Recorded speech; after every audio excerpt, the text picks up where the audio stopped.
Jaya Radha Madhava Kunja Bihari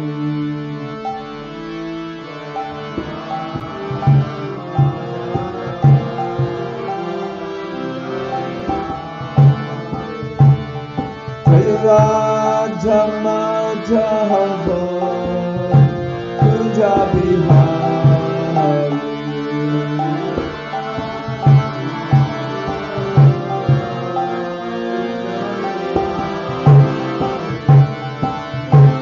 Vijana Vallabha Girivaradhari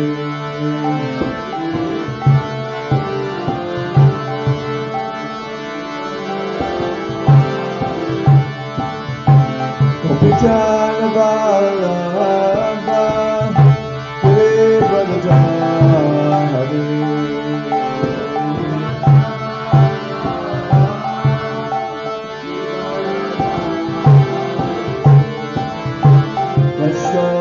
Yashodanandana Jagajanaranjana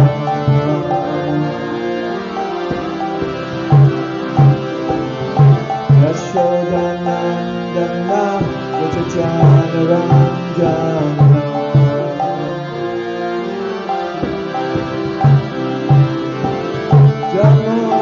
Jamunatira Vanachari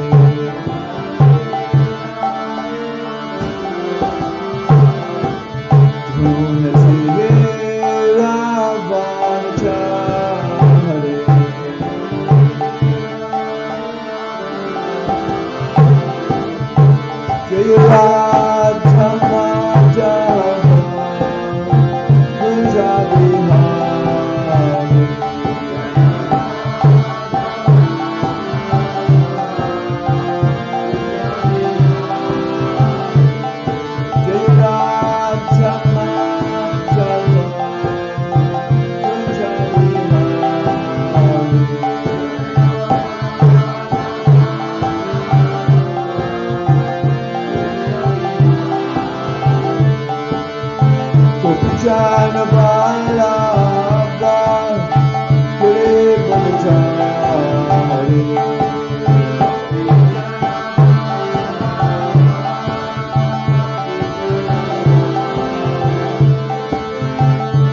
Jana Vallabha Girivaradhari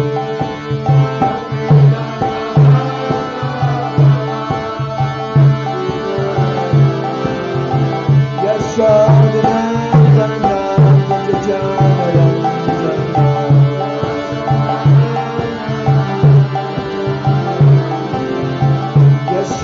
Yashodanandana Jagajanaranjana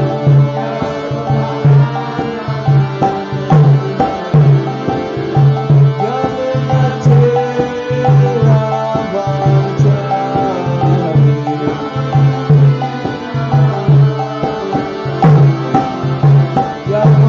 Yamunatira Vanachari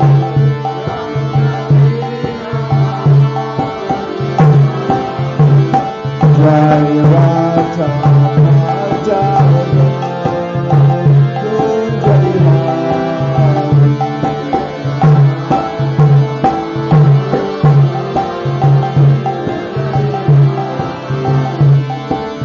Radha Madhava Kunja Bihari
Om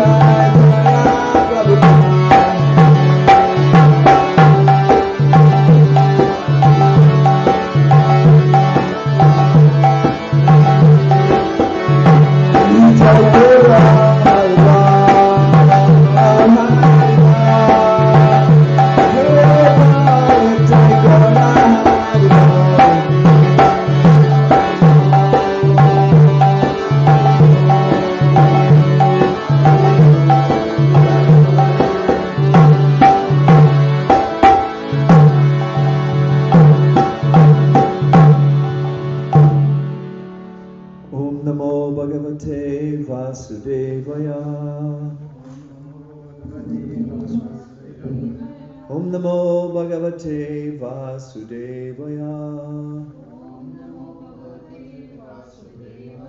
Om Namo Bhagavate Vasudevaya.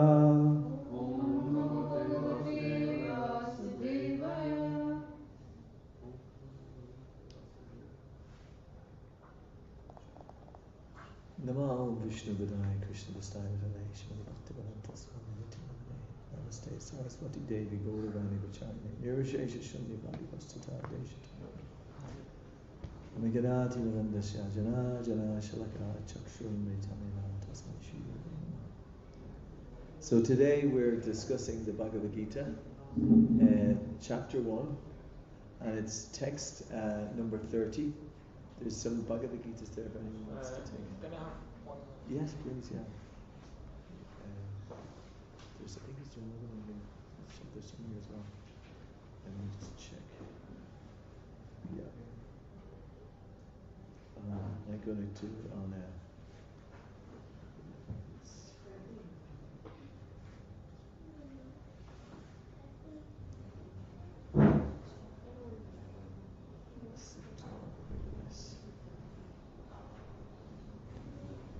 hands of anybody who reads Bhagavad Gita regularly. Regularly, I mean like every day or a couple of times a week.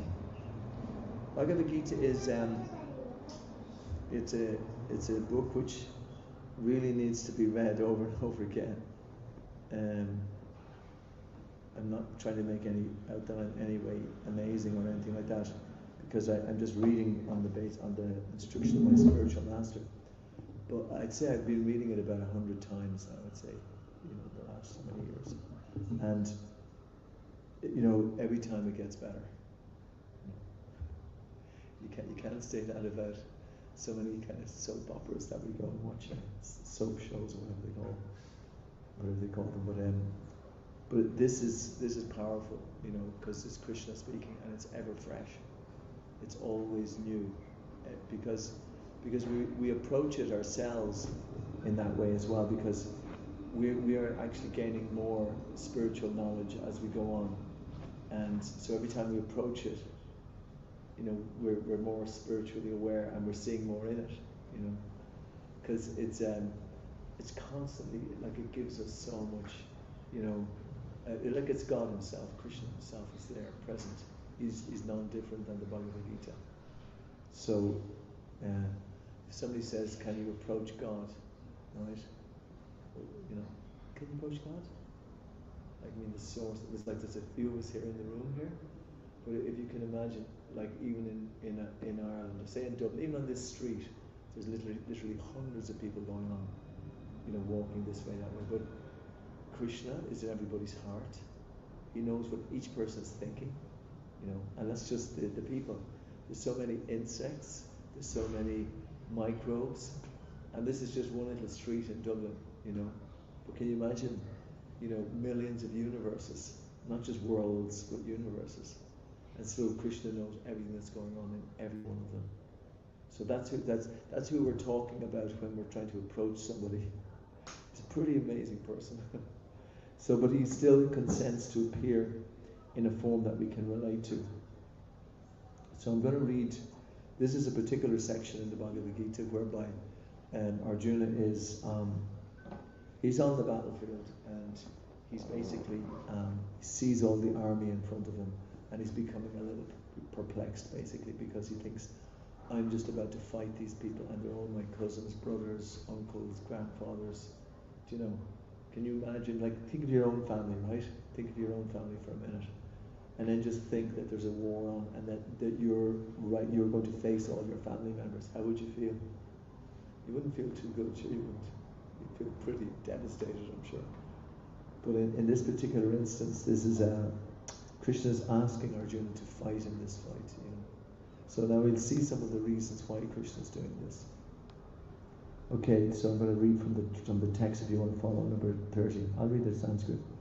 Na cha saknomya pashtatam brahmatva cha me manaha nimitani cha pashyami viparitani keshava. I am now unable to stand here any longer. I am forgetting myself, and my mind is reeling. I see only causes of misfortune, O Krishna, killer of the Keshi demon. That's chapter 1, text number 30, the purport. Due to his impatience, Arjuna was unable to stay on the battlefield, and he was forgetting himself on account of this weakness of his mind. Excessive attachment for material things puts a man in such a bewildering condition of existence. Vayan viti viniveshita shat. That's Bhagavatam 11:237. Such fearfulness and loss of mental equilibrium take place in persons who are too affected by material conditions. Arjuna envisioned only painful reverses in the battlefield. He would not be happy even by gaining victory over the foe. The words nimitani viparitani are significant. When a man sees only frustration in his expectations, he thinks, why am I here? Everyone is interested in himself and his own welfare.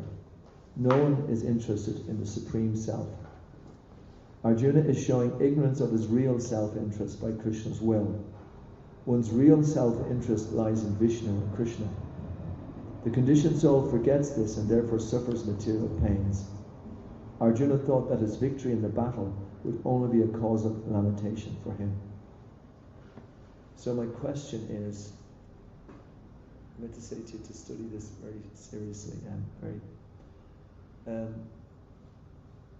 my question is, what is the cause of fear in the world?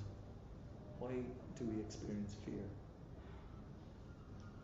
As per what was spoken here. Because we're afraid of losing something. Attachments. That's the one. It's attachments, and it's attachment to material things. Compassion, Yeah, that's true. From compassion, yeah, he was afraid. But the main thing here is that what Prabhupada is getting at in the purport is that we're attached to material sense gratification. We want material enjoyment. You know, we want to enjoy our senses. This is our sense of taste, hearing. We want to hear some nice sounds. We want to taste some nice food. We want to see some nice images. We want to touch. You know, sense of touch is always kind of, you know, we want to touch soft things, shall we say, and smell. We like to have nice smells, nice incense, whatever. So that's we're in this, you know, body with those things, and so we're attached to those things to such a degree that we really think there isn't anything else, you know. We only know this world, our senses, and what's around us, the people on the street, you know, even more so, our family members, you know. If then someone says to you, what about God? Think, yeah, maybe, you know. It's kind of some abstract terminology, maybe, something to do with God. But actually, the amazing thing that Prabhupada is saying here is that because we're so attached, and so there's another word used, is entangled. We're entangled here in the material world because we think there's nothing else than what we sensually can experience. We don't think there's anything else, and therefore we're constantly trying to fulfill our sense gratification, our desire for sense enjoyment. You know, no one goes out in the morning to have a really miserable day. You know, everyone wants to have some enjoyment. You know, and at the end of the week, like it's the weekend. Yeah, I worked hard all week. Now I'm going to enjoy on the weekend. I'm going to go to have 17 pints of Guinness if you're from Ireland. But you know, this is the enjoyment that people are thinking that they're going to get. What happens after 1 pint of Guinness or 2 pints or whatever? One starts to get like one becomes like an idiot, you know. And then the next morning, one goes, can't move, you know, has headaches all the time. It's am I speaking from experience there? Anyway, we won't get into that. So it's like this is the enjoyment in the material world, and probably later on he explains is that the enjoyment in the material world, like this is very important, is merely a temporary cessation of the distress. Isn't that incredible? Because we think that we're going to enjoy in the world. Like we think this is why we're here. This is why we took birth. This is why I'm going to college, so I get a nice job, so therefore I get lots of money, so I have a nice house, and then I die. Prabhupada is very, very scathing of the material society. This is the society that we're living in. Now we're all entangled in this material society, and I don't know whether sometimes I shouldn't say these things because they're very harsh, but because the guru can be cutting, you know. But basically, Prabhupada said that we're living in a civilization where we're working like asses. So is an ass a very noble animal? Not really. An ass just works all day long, and then has to carry a big burden on his back, basically. So, and what's the result of working like asses? Prabhupada says we become pigs, because the material society is full of greed. It's functioning on greed. All the problems in the world is because greed is at the basis of it. Lust and greed, probably. Lust, anger, and greed. But that's the society in which we're living, and the sooner that we actually understand that, the better it is. Because the reason I'm saying that is just because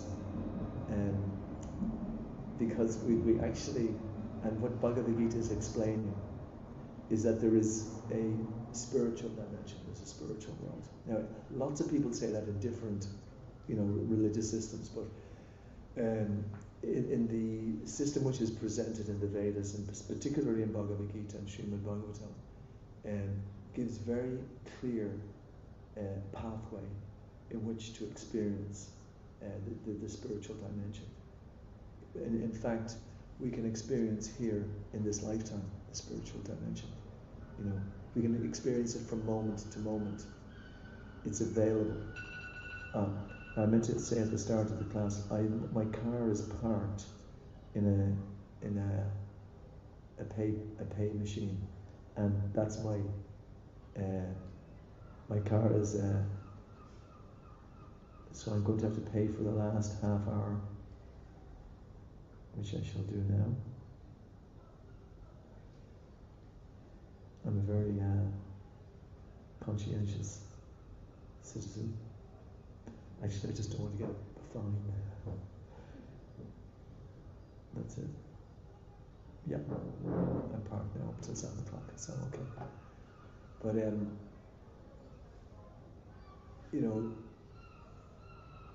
it's something which we can experience, and that's the main point I was going to say, is that when we're materially entangled, our senses are covered over. They're kind of like impure in that sense.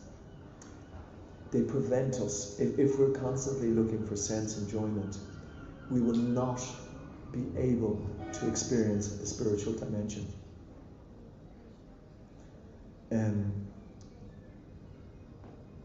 The whole world, basically, the whole consumer society, whatever other societies are going on, they're trying to get us to satisfy our senses all the time, so that we can spend more.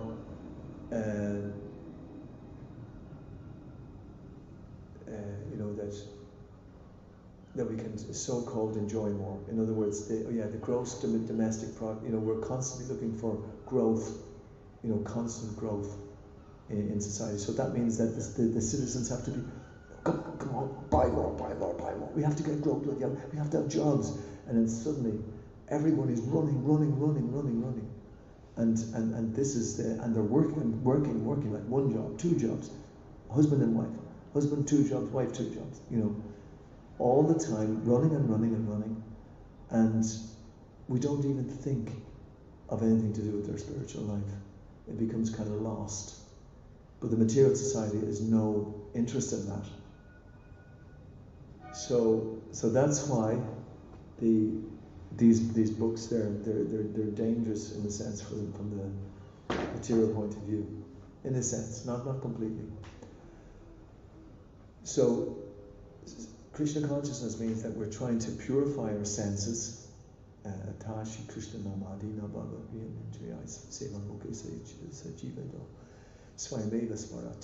and we purify our senses so that we can actually experience through our spiritual senses.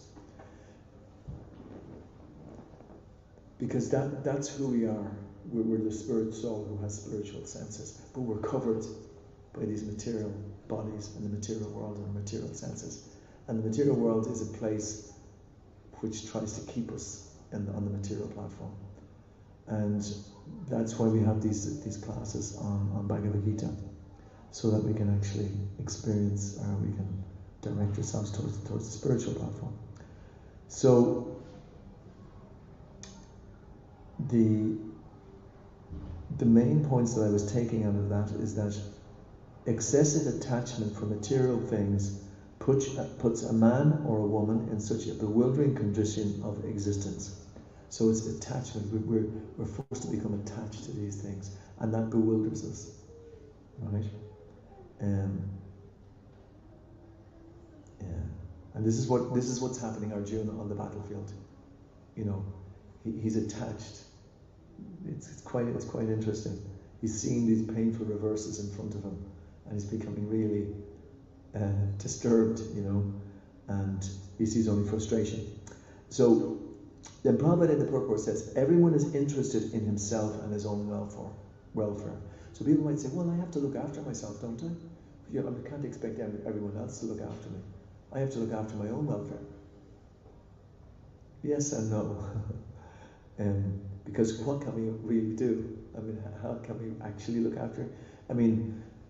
Can we produce the sun, our breath, the air, or can we control our bloodstream, our digestion?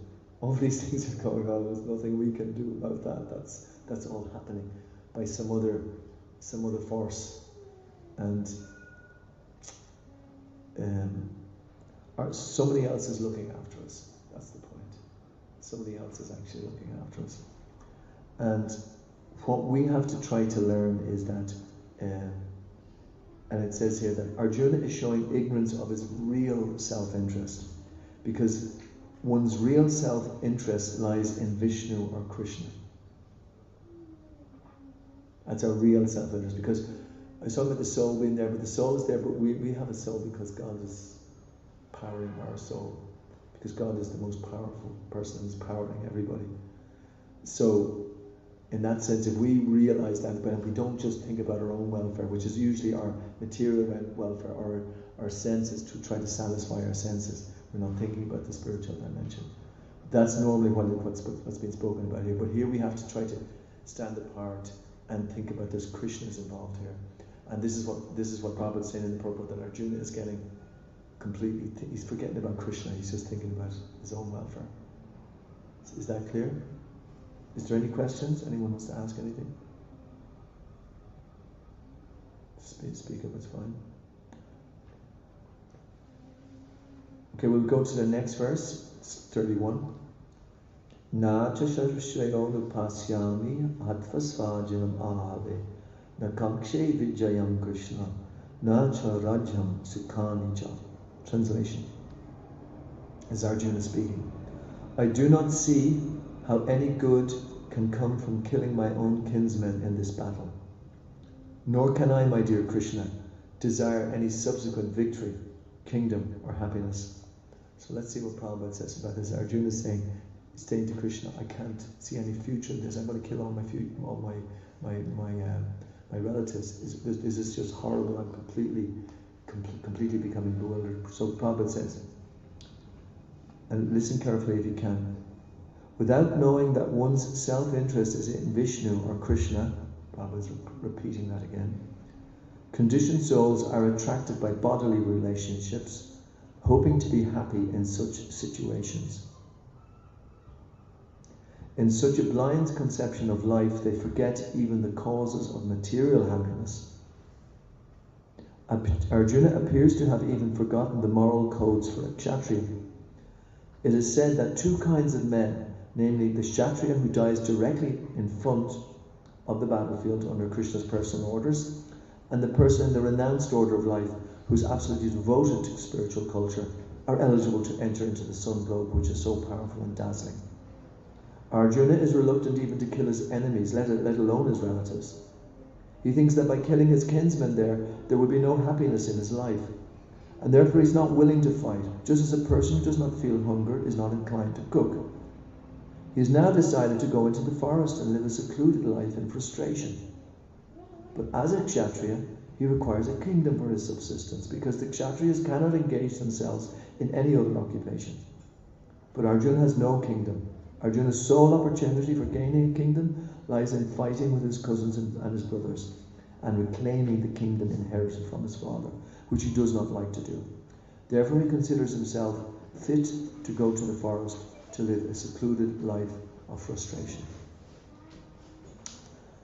So, the first sentence Papa talks about there is quite an interesting one, because if you ask anybody, if you went round today and asked anybody, yeah? Kshatriya is one of the four. Correct, yes. Yes, the Kshatriya is one of the four Varnas, you know. Yeah, funny, I'm going to get into that one now. That's quite a good point.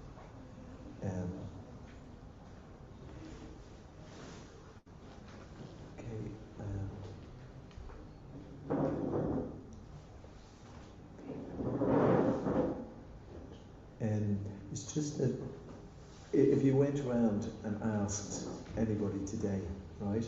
If you went out and asked, maybe did a survey on the street there and asked 100 people, what is their most important thing in their life? What do you think their answer would be? His family. Yes, first, his family. People will say that, right? But yeah, here we have Arjuna, and he's meant to kill his family, and Krishna is telling him, do it, yeah, you have to do it. But an interesting thing about one's family, and this is a very kind of, it's a difficult point to take in, but we're talking about the Varnas and the Ashrams, which is the Varnashram society, and this is the Vedic structure, and we have to admit how completely advanced this all is. But in previous times, one would first 25 years brahmachari, 25 to 50 household, 50 to 75 vanaprast, and 75 to 100 sannyas. So let's just take vanaprast, that's 50 to 75. That means that the husband and wife, they've raised their family, right? And now they're going to a forest. Vana means a forest. So they go into a forest, and what do? They go into a forest to meditate on spiritual things. So they're getting used to leaving their family, Which now, if you go out and tell the 100 people that we've done a survey on that who said that the most important thing in their life is their family, and you tell them, well, actually, the goal of Krishna consciousness is to leave your family. You know, they kind of go, what? I don't want to have anything to do with that. So it's the age of for become as like to avoid all the you said attachment. Yes, to get rid of the attachments. And this is very interesting. And then the final stage is sannyas, which means you're, there's a word that said that you're socially dead, you know. You're just dead, you know, but you're in fact you're in your most alive state because you're just communicating with Krishna. Now, is that a real put down on family life? No. It's actually the most intelligent way in which one can live family life, because you're training your children to leave this world and not to come back again into this material world and go to your spiritual family in the spiritual world, and that's eternal family, you know. So therefore it's much more powerful place to go. Now,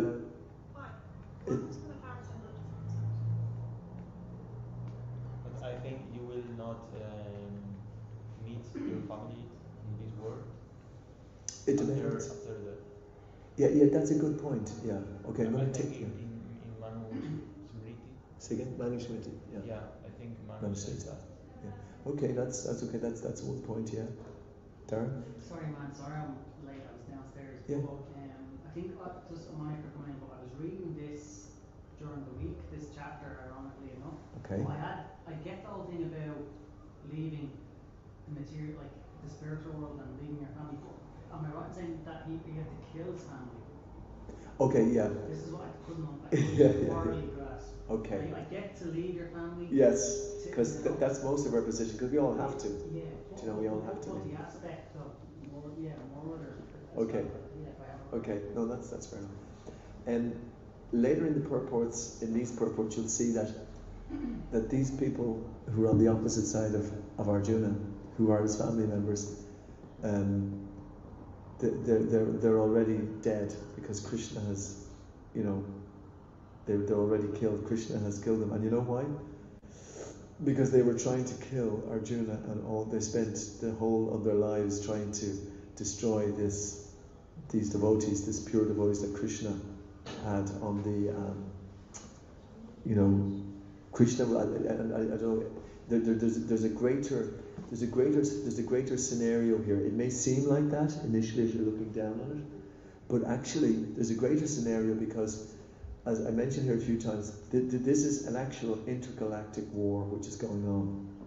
You know, there's the whole forces of evil took birth in this world at this specific time in order to take over the whole world and to make it into a demoniac place. But yada yada hi dharma shetlani bharata adbhutanama dharma shantadatmanam shidam means that Krishna, whenever there's a decline in religious principles and a predominant rise of irreligion, Krishna says, at that time I advent myself. And he advents himself to protect the innocent people and to actually annihilate the non-devotees. That's what he will do at that specific time. So this was a particular war that was going on. And interestingly, it was just between Kshatriyas. It wasn't as if the whole civilization were involved. It was only the fighting class fought with each other. It wasn't one of these crazy Kali Yuga wars which goes on at the moment where you just bomb people and innocent people are destroyed like that. This is a totally different society, a totally different civilization. But so basically, the two forces took birth in the one family, and they were basically the forces for evil were trying to destroy Arjuna. But Arjuna was such a tender-hearted devotee; he even didn't want to, to take part in the battle. He was completely interested in just being peaceful and so on. But there's higher forces at work, which is the supreme source of everything, which is Krishna. Krishna says, no, these people, they are not to continue. And then, even more interestingly enough, is that on a higher level again, when Krishna is there, nobody dies, because everyone is eternal. And what happens is that the living entities in the other side, they will also get a spiritual body. So Krishna is overseeing the whole thing, and that takes a greater kind of understanding. Because it seems some people sometimes from other religion, they will say, "Oh, this Krishna, what's this? He's like this, he's like that," and even in the battlefield, Arjuna was right, but Krishna told him to fight. Why was this? They see it from that particular vision, but there's a completely deeper kind of understanding to see, and that is the way that Krishna can oversee. He's seeing all these things which are happening, so he's intervening quite amazingly in these situations. So very good observation, and that's behind it. So I think what I'll do, there's so many points there, and I was going to address that point about the Kshatriyas, and I don't know if I'll have a lot of time to do it, but I'll just make this point that the Kshatriyas had a particular nature, and their nature was to protect civilization, to protect the Vedic civilization, this whole Varna and Ashram society. That was their role, because there's always people with a demoniac mentality kind of slipping in to try to create havoc. Because why? And it comes back to the very first point that we talked about here. What was the very first point? Can you remember? Why are we afraid? Yes. Why are we fearful? And it's because of Attachment. attachments, yes, and sense gratification. Because that is the what the non-devotee wants. He wants a world where he's trying to enjoy his senses, and he will do everything just to enjoy the senses. Well, I'm not getting political here, but I'm just saying, you have the 1%. So there's 1% need 99% of all the resources. Really, I mean, what can you do? Like, it doesn't. You don't need it. But because you're wanting to enjoy your senses, basically. There's different. I'm not making a blanket statement there. There's different other things there, but I'm just saying that the people who want to only enjoy their senses and forget. Most people are innocent. Over 90% of the people they're a little bewildered in this Kali Yuga. It's hard to know what's happening, confused. But there are a very small percentage of people who are demoniac in nature, and their whole goal is to exploit other people for their own aggrandizement, because they think that this world is the only place that exists, and enjoy as much as you can here, because that's all there is. And they're prepared to go to any length to have these ridiculous enjoyments, But but they do seem to be in Kali Yuga. They're more in the ascendancy. Hence, body politic is full of this sense enjoyment which goes on, which tries to bring everybody, into this whole umbrella, and everyone's going around like people who are innocent, they're confused, they're just trying to enjoy. They think they can be happy, but they can't, because there's no happiness. And I said earlier, what goes for happiness in this material world is only what? What seems to be happiness in this material world is another thing, something else. Do you know what I said? I said it earlier on. It's a temporary alleviation of the distress. Because there's mainly distress in this world, but if happiness thinks, if you get a little bit, I'm going on the holidays next week, I'm going to blah, blah, blah, blah, blah, blah, and I'm going to be on the beach, and it's going to be really, and I get sunburned, it's really miserable, it's like, just on, because obviously everyone's happiness. yes. When I start to go on spiritual journey and self-development, I was throwing my reading too much material without taking action. But one boy called Dandapani, a Hindu monk, spent 10 years in the monastery. But that's what it says. I like what you said. Don't pursue happiness. Pursue a lifestyle where the byproduct is happiness. That's what it says. Don't pursue happiness. Pursue the lifestyle. So Yes. whatever that may be, like yoga, healthy eating, friends. Yeah. Don't pursue happiness. Pursue Yeah. the lifestyle. Definitely, that's all in the mode of goodness, and and the ultimate is the ultimate way to achieve happiness, or that ultimate happiness is there when we associate with the source of all happiness. And that's what Krishna means, the all-attractive personality. And it's when we understand our relationship with Krishna. And that's what all of this is, Bhagavad Gita is doing. It's explaining to Arjuna throughout. And we are in one sense Arjuna. We're hearing how to develop our relationship with Krishna all the time, because we have all these ideas. Krishna, why did you do this to me? You know, I'm a decent guy. You know, yet you took all my money and you do this, or you know, why did that happen to me there? I was just going out and somebody robbed my house. And, you know, no, I'm a nice guy. Probably the enemies represents this world. This pleasure. world. But, So I mean, pleasure, the material things. yeah. And maybe what you have to do is to focus on your spiritual life. So that's Krishna. That's it. Probably. Yeah, that's definitely. You know, because the difficulty is that, and this is an important point, is that we may not experience the spiritual happiness straight away. Why would you say that is? Why do you say? And then when people tell you about spiritual, you know, I don't get that much spiritual, you know. We have to work at it. Yeah. It's discipline. Yes, I think it is discipline. Yeah. More than anything. Yeah. Yes. Yeah, definitely. And there's another reason as well, and I said this earlier. There's another reason why we wouldn't experience happiness, you know, straight away necessarily. Although we'd be chatting here from 7 to 9, there's a bit of happiness there, definitely. It's because yeah. I guess. Yeah. It wasn't here too much desires. Yeah.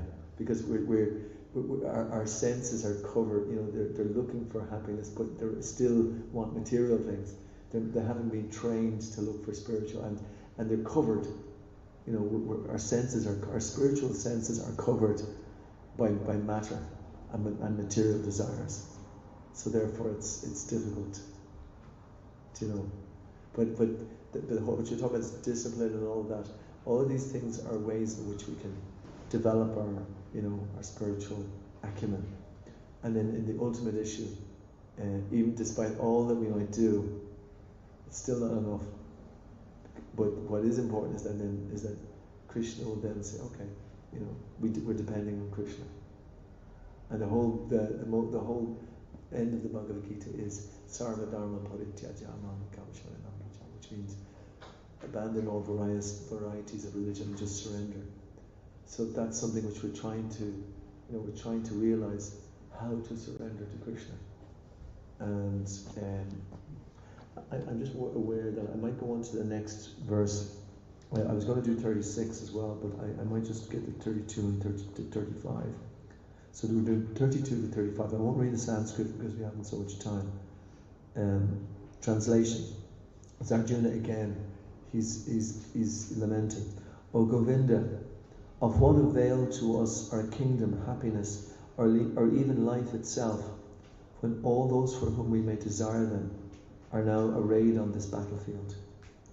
O Madhusudana, when teachers, fathers, sons, grandfathers, maternal uncles, fathers-in-law, grandsons, brothers-in-law, and other relatives are ready to give up their lives and properties and are standing before me, why should I wish to kill them, even though they might otherwise kill me? O maintainer of all living entities, I am not prepared to fight with them, even in exchange for the 3 worlds, let alone this earth.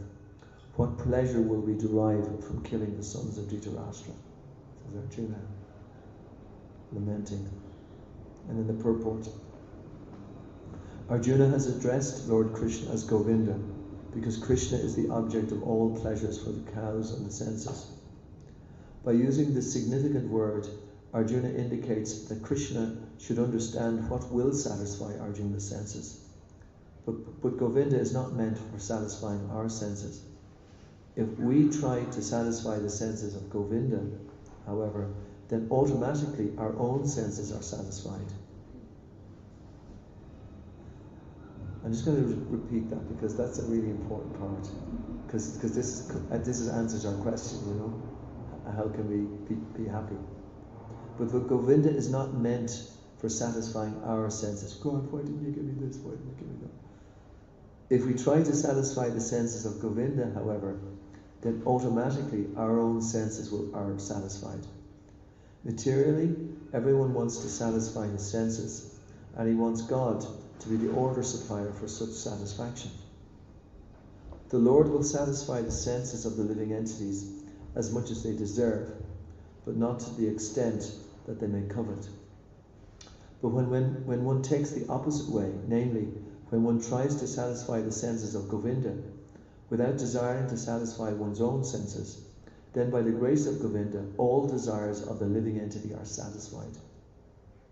Arjuna's deep affection for community and family members is exhibited here partly due to his natural compassion for them. He is therefore not prepared to fight. Everyone wants to show his opulence to friends and relatives, but Arjuna fears that all his relatives and friends will be killed in the battlefield, and he will be unable to share his opulence after victory. This is a typical calculation of material life. The transcendental life, however, is different. Since a devotee wants to satisfy the desires of the Lord, he can, Lord willing, accept all kinds of opulence for the service of the Lord, and if the Lord is not willing, he should not accept a farthing. Arjuna did not want to kill his relatives, and if there were any need to kill them, he desired that Krishna kill them personally. At this point, he did not know that Krishna had already killed them before their coming onto the battlefield, and that he was only to become an instrument for Krishna. This fact is disclosed in the following chapters. As a natural devotee of the Lord, Arjuna did not like to retaliate against his miscreant cousins and brothers, but it was the Lord's plan that they should all be killed. The devotee of the Lord does not retaliate against the wrongdoer, but the Lord does not tolerate any mischief done to his devotee by the miscreants. The Lord can excuse a person on his own account, but he excuses no one who has done harm to his devotees. Therefore the Lord was determined to kill the miscreants, although Arjuna wanted to excuse them. Is there any comment anyone would like to make on any of that? Krishna has already killed Yes. them before. Yeah. It means that it was their destiny. I don't understand. Yeah, it was in the sense that Krishna's, obviously he's Sri Kalika, he's past, present and future. But because of their activities, they were destined to be killed. It was their karma.